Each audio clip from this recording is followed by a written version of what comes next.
নমস্কার বন্ধুরা, ডিজিটাল বাংলার আরও একটি নতুন পর্বে তোমাদের স্বাগত। আজকের এই ভিডিওর মাধ্যমে আপনাদের দেখাবো আপনারা কিভাবে ইউটিআই পোর্টাল থেকে প্যান কার্ড কারেকশন করবেন। প্যান কার্ডে আপনাদের মোবাইল নাম্বার, ইমেল অ্যাড্রেস অথবা ঠিকানার যেটি রয়েছে সেটি কিভাবে খুব সহজে পরিবর্তন করবেন, অথবা আপনাদের প্যান কার্ডে ইমেল অ্যাড্রেস অথবা মোবাইল নাম্বার যদি যুক্ত না থাকে খুব সহজে সেটিকে যুক্ত কিভাবে করবেন তার সম্পূর্ণ প্রসেসটি কিন্তু থাকছে ভিডিওতে। এর জন্য আপনাদের আধার কার্ডে কিন্তু মোবাইল লিঙ্ক থাকতে হবে, তাহলে কিন্তু এই প্রসেসটি খুব সুন্দরভাবে করতে পারবেন। এক্ষেত্রে আপনারা বলতে পারেন প্যান কার্ডে মোবাইল নাম্বার এবং ইমেল অ্যাড্রেস যুক্ত করার প্রয়োজনীয়তা কিসে। এক্ষেত্রে আপনাদের বলি, প্যান কার্ডে আপনাদের ইমেল অ্যাড্রেস অথবা মোবাইল নাম্বার কোনো একটি যুক্ত না থাকলে আপনারা কিন্তু প্যান কার্ড ডাউনলোড করতে পারবেন না, অথবা আপনাদের প্যান কার্ড যদি হারিয়ে যায় সেক্ষেত্রে কিন্তু খুব সহজে আপনারা প্যান কার্ডটি অর্ডারও করতে পারবেন না। তাই প্যান কার্ডে আপনাদের আপডেটেড মোবাইল নাম্বার এবং ইমেল অ্যাড্রেসটি যুক্ত রাখাই ভালো। এরপর অ্যাড্রেস চেঞ্জ বা আপডেটের কথাই বলে রাখি, আপনাদের এই প্যান কার্ডের অ্যাড্রেসটি প্যান কার্ডের ওপরে প্রিন্টেড না থাকলেও কিন্তু আপনাদের ব্যাংকিং সিস্টেমে এই অ্যাড্রেসের মাধ্যমে কিন্তু অনেক চিঠিপত্র লেনদেন হয়।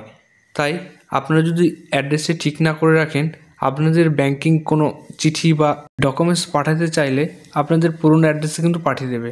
তাই আপনাদের অ্যাড্রেসটি কিন্তু আপডেট করে রাখা জরুরি। এখানে আরও একটি কথা বলে রাখি, এই তিনটি জিনিস চেঞ্জ করতে আপনাদের কিন্তু কোনো রকম ডকুমেন্টস আপলোড করতে হবে না। মোবাইল নাম্বার, ইমেল অ্যাড্রেস অথবা ঠিকানা পরিবর্তনে আপনাদের কোনো রকম ডকুমেন্টস আপলোড করতে হবে না। এই পুরো বিষয়টি কিন্তু আধার ওটিপির মাধ্যমে কিন্তু কমপ্লিট হবে। তাই আপনাদের আধারে অবশ্যই কিন্তু মোবাইল নাম্বার যুক্ত থাকতে হবে, তার ওটিপির মাধ্যমে কিন্তু পুরো প্রসেসটি কমপ্লিট হবে।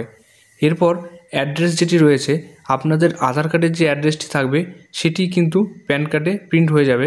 আপনারা কিন্তু এক্সট্রা কোনো অ্যাড্রেস কিন্তু বসাতে পারবেন না। প্রসেসটি শুরু করার আগে আরও একটি কথা বলে রাখি, এই তিনটি জিনিস পরিবর্তন করতে আপনাদের কোনো রকম টাকা পেমেন্ট করতে হবে না, কেননা পুরোটাই কিন্তু আপনারা বিনামূল্যে করতে পারবেন। এর জন্য আপনারা ইউটিআই এর অফিসিয়াল ওয়েবসাইটে চলে আসবেন, অথবা ডেসক্রিপশন বক্সে দেওয়া লিঙ্ক থেকে কিন্তু সরাসরি এই পেজে চলে আসতে পারেন।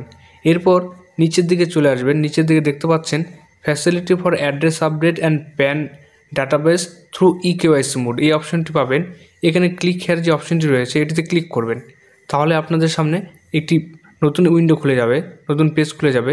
এখানে প্রথমে আপনাদের PAN number, Aadhaar number, mobile number, email address সব তথ্য কিন্তু পূরণ করে দেবেন। এরপর অ্যাড্রেস আপডেট সোর্সেস, এখানে আধার বেস ইকেওয়াইসি আপডেট এই অপশনটি ক্লিক করে ক্যাপচা ফিল করে এই চেকস বক্সে ক্লিক করবেন, সাবমিট অপশনে ক্লিক করবেন, তাহলে পরবর্তী একটি পেজ খুলে যাবে। এখানে সব তথ্য ঠিক আছে কিনা দেখে নিয়ে ক্যাপচা ফিল করে চেকস বক্সে আবার ক্লিক করে কিন্তু এই সাবমিট অপশনটিতে ক্লিক করবেন, তাহলে আপনাদের পরবর্তী পেজে আধার ইকেওয়াইসিতে একটি ওটিপি চলে যাবে, আধার ওটিপি। সেই ওটিপি বসিয়ে ক্যাপচা ফিল করে কিন্তু আবারও সাবমিট অপশনে ক্লিক করলে আপনাদের আধারের যে অ্যাড্রেসটি রয়েছে সেটি উপরে শো হয়ে যাবে। এরপর আবারও ক্যাপচা অংশে ফিল করে এই সাবমিট অংশে ক্লিক করলেই দেখতে পাচ্ছেন your address update request is accept, your change request number এত বলে একটি অ্যাকনোলেজমেন্ট কিন্তু পেয়ে গেলেন। এরপর এই ডাউনলোড রিসিভ এই অংশে ক্লিক করে কিন্তু আপনি রিসিপ্টটি ডাউনলোড করে নিতে পারেন। এইভাবে আপনি খুব সহজে মোবাইল অথবা ল্যাপটপের সাহায্যে প্যান কার্ডের মোবাইল নাম্বার, ইমেল অ্যাড্রেস এবং অ্যাড্রেসটি খুব সহজে কিন্তু পরিবর্তন করে নিতে পারেন। সবশেষে ভিডিওটি ভালো লাগলে লাইক, শেয়ার, কমেন্ট করবেন, চ্যানেলটিকে সাবস্ক্রাইব করে আমাদের পাশে থাকবেন। ধন্যবাদ।